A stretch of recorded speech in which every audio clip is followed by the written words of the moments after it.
Hello students, आज हम second standard का लेसन देखने वाले हैं जिसका नाम है सेफ्टी हैबिट्स। तो इस लेसन में हम देखने वाले हैं कि हम अलग अलग जगहों पर किस तरह से खुद को सेफ रख सकते हैं। जैसे कि अगर हम स्कूल जा रहे हो या फिर रोड क्रॉस कर रहे हो तो किस तरह से हम खुद को सेफ रख सकते हैं। तो इसलिए हमें क्या करना पड़ेगा, हमें सेफ्टी रूल्स फॉलो करने चाहिए। ओके, तो पहले हम देखेंगे कि जब हम रोड क्रॉस करते हैं तब हमें कौन से सेफ्टी रूल्स फॉलो करने चाहिए on the road. Okay, follow the traffic rules.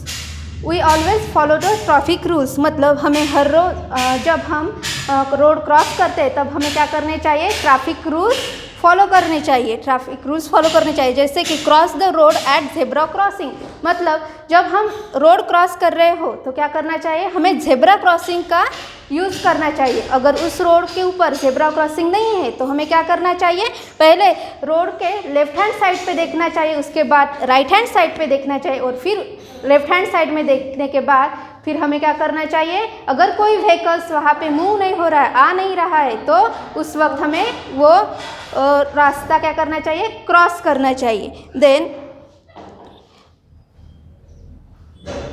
Then do not run and play on the road, और हमें रोड के ऊपर कभी भी खेलना नहीं चाहिए, क्योंकि रोड क्या है, खेलने की जगह नहीं होती, तो हमें रोड के ऊपर खेलना नहीं चाहिए। अगर हम रोड के ऊपर खेलेंगे तो क्या हो सकता है, हमें चोट लग सकती है, हम हर्ट हो सकते हैं। Then always walk on the footpath, और हमें ऑलवेज मतलब हमेशा जो रोड के साइड में जो एक रास्ता होता है उसे क्या कहते हैं, फुटपाथ कहते हैं। उस रास्ते के ऊपर हमेशा चलना चाहिए।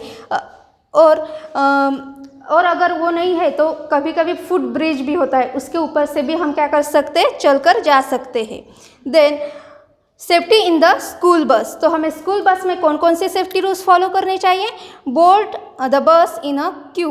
ओके, तो हमें बस के अंदर चढ़ते समय क्या करना चाहिए, चढ़ते समय हमें रो बनाना चाहिए और एक एक करके ही बस के अंदर चढ़ना चाहिए। अगर आप एक साथ चढ़ोगे तो क्या होगा, एक दूसरे को धक्का लगेगा और आप नीचे गिर सकते हो और आपको चोट लग सकती है। आप देखते हो कि कई बार क्या होता है, कुछ लोग बस में चढ़ते समय गर्दी करते हैं और क्या होता है, एक दूसरे को धक्का देते हैं। उस वजह से क्या होता है, कोई पर्सन क्या होता है, गिर जाता है और उसे चोट लग सकती है। इसलिए हमें हमेशा बस में चढ़ते समय रो बनाने चाहिए और एक एक करके अंदर चलना चाहिए। Then do not lean out of a moving bus. Moving bus, जब बस शुरू हो रही है ना, चल रही है, या फिर कोई भी व्हीकल्स मूविंग हो रहा है, उस समय हमें हमारे बॉडी का कोई भी पार्ट बस से बाहर या फिर उस व्हीकल से बाहर नहीं निकालना है। अगर आप ऐसा करोगे तो क्या होगा, आपको इंजरी हो सकती है, आपको चोट लग सकती है ना। तो आपको जब आप बस में बैठे हो तो मूविंग बस में क्या नहीं करना चाहिए, अपने किसी भी बॉडी पार्ट को बाहर नहीं निकालना चाहिए। देन डू नॉट टॉक और डिस्टर्ब द ड्राइवर, जो भी बस का ड्राइवर है या फिर आप कौन से भी कार या फिर कौन से भी व्हीकल से जा रहे हो, तो उसका जो भी ड्राइवर होता है तो उस ड्राइवर को क्या नहीं करना है, डिस्टर्ब नहीं करना है, उससे बात नहीं करनी है। क्यों, क्योंकि अगर आप उससे बात या फिर उसे डिस्टर्ब करोगे तो क्या होगा, वो उसका ध्यान ड्राइविंग से हट जाएगा और क्या हो सकती है, दुर्घटना हो सकती है, एक्सीडेंट हो सकता है। इसलिए हमें हमेशा जब हम बस में ट्रैवल कर रहे हैं या फिर किसी भी कार या व्हीकल में ट्रैवल कर रहे हैं तो उस समय हमें उस बस के ड्राइवर को या फिर उस व्हीकल के ड्राइवर को परेशान नहीं करना चाहिए। Then do not get in or out of a moving बस, मतलब जब कोई भी बस मूव हो रही है, चल रही है, उस समय हमें उस बस से बाहर नहीं निकलना चाहिए और बस के अंदर नहीं चलना चाहिए। अगर आप चलती हुई बस के अंदर चढ़ोगे तो क्या होगा, आपका पैर फिसल के आप गिर सकते हो और आपको क्या हो सकती है, चोट लग सकती है। इसलिए हमें क्या नहीं करना चाहिए, जो बस मूव हो रही होती है, चल रही होती है, तब वहाँ पे उस बस के अंदर और बाहर नहीं जाना चाहिए। Then safety rules at school, तो हमें स्कूल में कौन कौन से सेफ्टी रूल्स फॉलो करने चाहिए, let's C. Always use a sharpener for sharping a pencil, तो हमें पेंसिल को शार्प करने के लिए क्या यूज़ करना चाहिए, ऑलवेज शार्पनर यूज़ करना चाहिए। आप अगर दूसरी कोई भी चीज़ शार्प करने के लिए यूज़ करोगे तो क्या हो सकता है, आपके स्किन को, आपके फिंगर को कट हो सकता है ना, तो आप हर्ट हो सकते हैं, आपको चोट लग सकती है। इसलिए आपको क्या करना चाहिए, शार्पनर यूज़ करना चाहिए, ना कि स्कूल में ही, बल्कि आप जब घर पे हो, कहीं पे भी हो, तो आपको शार्पनर ही यूज़ करना चाहिए। Then do not climb on benches और डेस्क। तो आपको बेंचेस और डेस्क के ऊपर चढ़ना नहीं चाहिए। अगर आप स्कूल में बेंचेस और डेस्क के ऊपर चढ़कर खेल रहे हो तो क्या हो सकता है, आपका पैर फिसल सकता है और आप नीचे गिर सकते हो। इससे भी क्या हो सकता है, आपको चोट लग सकती है। तो आपको हमेशा स्कूल में जब होते हो या फिर कहीं पे भी होते हो आप, तो आपको बेंचेस के ऊपर जंप नहीं करना चाहिए, रन नहीं करना चाहिए या फिर खेलना नहीं चाहिए। देन डू नॉट पुश और pull each others while playing. मतलब जब आप प्ले कर रहे हो, आप गेम खेल रहे हो कोई भी, तो आपको अपने फ्रेंड को इस तरह से पुश नहीं करना चाहिए। अगर आप इस तरह से पुश करोगे तो क्या हो सकता है, वो नीचे गिर सकता है, उससे चोट लग सकती है। तो आपको फन में भी अपने फ्रेंड को क्या करना नहीं चाहिए, पुश नहीं करना चाहिए। डू नॉट पुश और pull each others while playing. Okay, and then do not run in the corridors. और जो भी कॉरिडोर्स होते हैं आपके स्कूल में, क्या है, कॉरिडोर्स है ना, तो वहाँ पे आपको क्या नहीं करना चाहिए, रन नहीं करना चाहिए। अगर आप रन करोगे तो क्या हो सकता है, आप गिर सकते हो और आपको चोट लग सकती है। Then safety rules at home. Okay, then do not play with sharp things and माचिस बॉक्स। जो भी आपके घर में कोई भी शार्प चीज़ जैसे कि नाइफ है, ब्लेड है ना, और जो भी माचिस बॉक्स है उसके साथ आपको खेलना नहीं चाहिए। क्या हो सकता है, उससे भी आपको चोट लग सकती है, आपका फिंगर कट सकता है ना। और जो माचिस बॉक्स होती है उससे क्या होता है, फायर लग सकती है। इस वजह से आपको इन सब चीज़ों से दूर रहना चाहिए, इन सब चीज़ों से खेलना नहीं चाहिए। जैसे आपको पिक्चर में दिख रहा है ना। Then do not touch electric wires, plug और our gadgets. Okay, then do not touch electric wires, plugs और अदर गैजेट्स। तो हमें हमारे घर पे जो भी इलेक्ट्रिकल अप्लायंसेस होते हैं, जैसे कि सॉकेट होता है, प्लग होता है ना, इस तरह का प्लग होता है, अगर आप अपने गीले हाथों से वहाँ पे क्या करोगे, बट को स्विच ऑन करोगे तो क्या हो सकता है, आपको शॉक लग सकता है, करंट लग सकता है। तो इसलिए जो भी इलेक्ट्रिकल अप्लायंसेस होते हैं, जैसे कि आयरन मतलब क्या, इस्त्री है ना, और जो भी प्लग वायर होते हैं डैमेज, उनको क्या नहीं करना चाहिए, आपको टच नहीं करना चाहिए और उनसे दूर रहना चाहिए।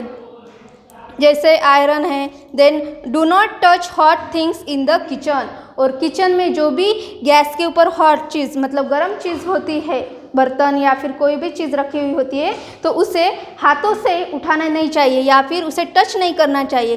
क्यों? क्योंकि उससे क्या हो सकता है, आपकी स्किन बर्न हो सकती है। और आपको हमेशा किचन में आपके साथ कोई अगर बड़ा है तो उनके साथ ही जाना चाहिए और उनकी हेल्प लेनी चाहिए। Then do not lean out of the balcony. और जो भी आपके घर में बालकनीज होती है वहाँ से नीचे नहीं देखना चाहिए या फिर उसके ऊपर चढ़ना नहीं चाहिए। अगर आप ऐसा करोगे और आपका पैर फिसल गया तो आप क्या होगे, नीचे गिर जाओगे और नीचे गिर जाने से क्या होगा, आपको चोट लगेगी। इसलिए आपको बालकनी से लेन आउट नहीं करना चाहिए। Then safety rules on the playground. तो प्लेग्राउंड पे हमें कौन कौन से सेफ्टी रूल्स फॉलो करने चाहिए, let's see. Do not use broken swings. Okay, and then do not touch the plants having thorns. तो थॉर्न्स मतलब क्या, जो प्लांट होते हैं, प्लांट को क्या होते हैं, कांटे होते हैं ना, थॉर्न्स, उसे क्या कहते हैं, कांटे है ना। मराठी में हम क्या कहते हैं, उसे कांटा कहते हैं, है ना।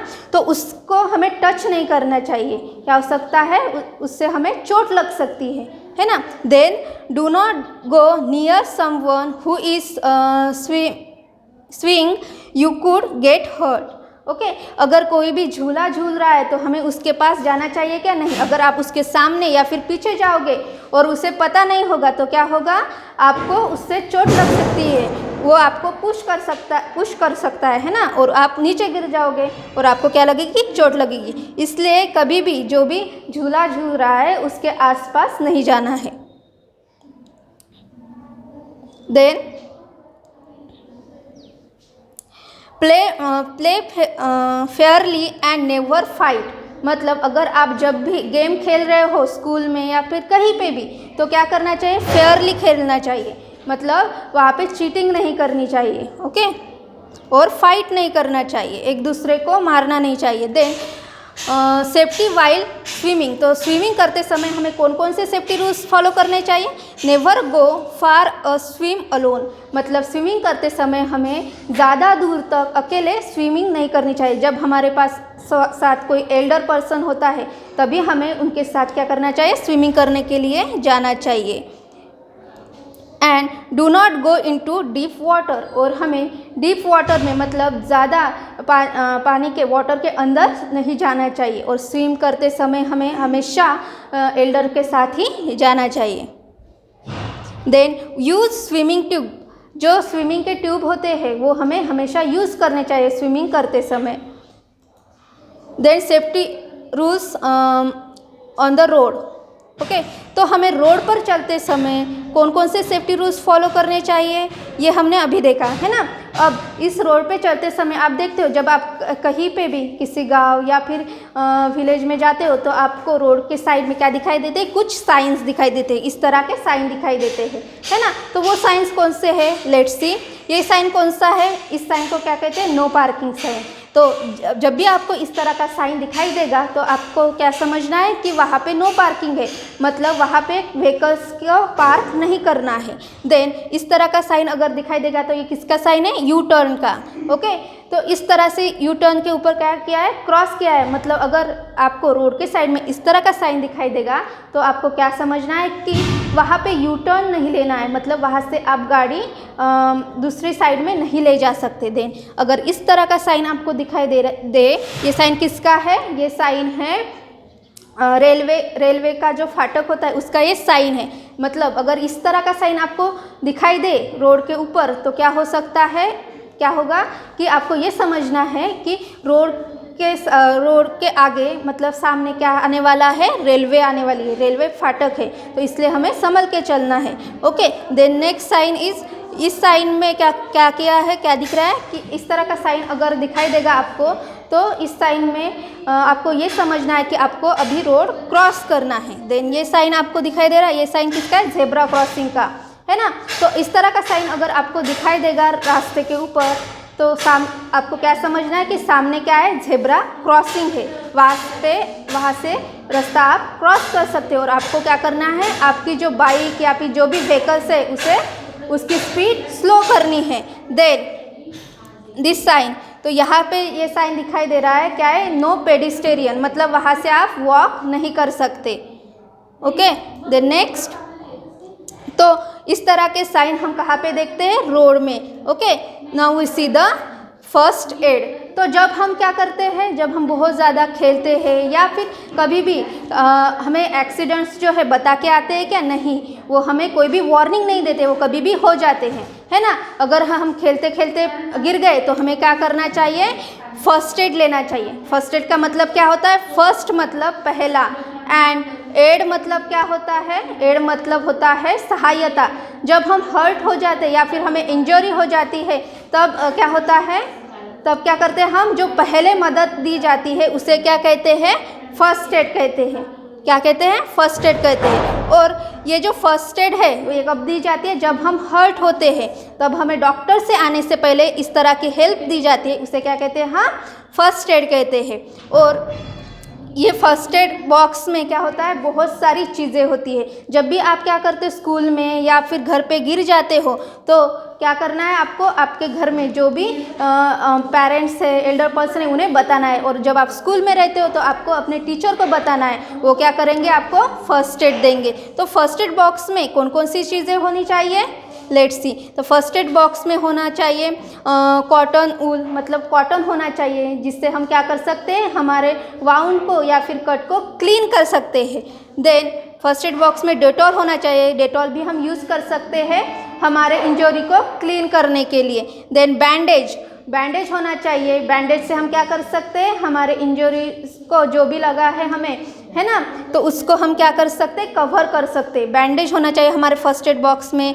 देन सीज़र, और बैंडेज को कट करने के लिए सीज़र भी होनी चाहिए। देन डेटॉल ट्यूब है, एंटीसेप्टिक क्रीम होनी चाहिए। अगर हम एंटीसेप्टिक क्रीम, अगर हमें कुछ भी चोट लग गई तो उसके ऊपर अप्लाई करने के लिए क्या होना चाहिए, एंटीसेप्टिक क्रीम होनी चाहिए। देन कॉमन मेडिसिन होनी चाहिए एंड बर्न वॉल्स होना चाहिए, मतलब अगर हमारा कोई भी पार्ट जल गया है तो उसके लिए हमें एंटी लोशन लगाना चाहिए, तो इसलिए वो क्रीम होनी चाहिए। देन थर्मामीटर होना चाहिए, हमें फीवर है कि नहीं ये चेक करने के लिए क्या होना चाहिए, थर्मामीटर होना चाहिए। तो फर्स्ट एड बॉक्स में ये सब चीज़ें होनी चाहिए। तो फर्स्ट एड बॉक्स हमारे स्कूल में होना चाहिए, हमारे घर पे भी होना चाहिए, जिससे हम क्या कर सकते हैं, जब हम गिर जाते हैं तो हम अपना ट्रीटमेंट कर सकते हैं। ओके, तो आज के लेसन में हमने क्या सीखा, सेफ्टी रूल्स सीखे। मतलब जब हम स्कूल जाते हैं, जब हम घर पे रहते हैं या फिर कहीं पे भी गार्डन में रहते हैं तो हमें कौन कौन से सेफ्टी रूल्स फॉलो करने चाहिए ये हमने देखे।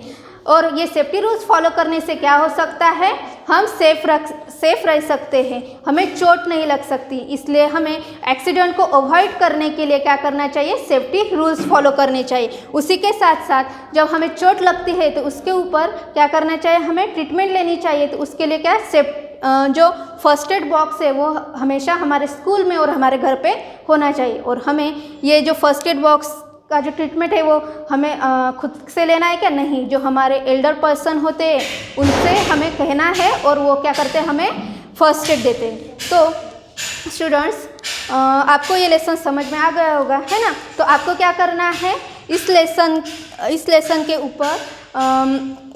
के ऊपर जो भी मैंने सेफ्टी रूल्स बताया है वो सेफ्टी रूल्स अपने नोटबुक में राइट डाउन करने हैं। Okay students, thank you.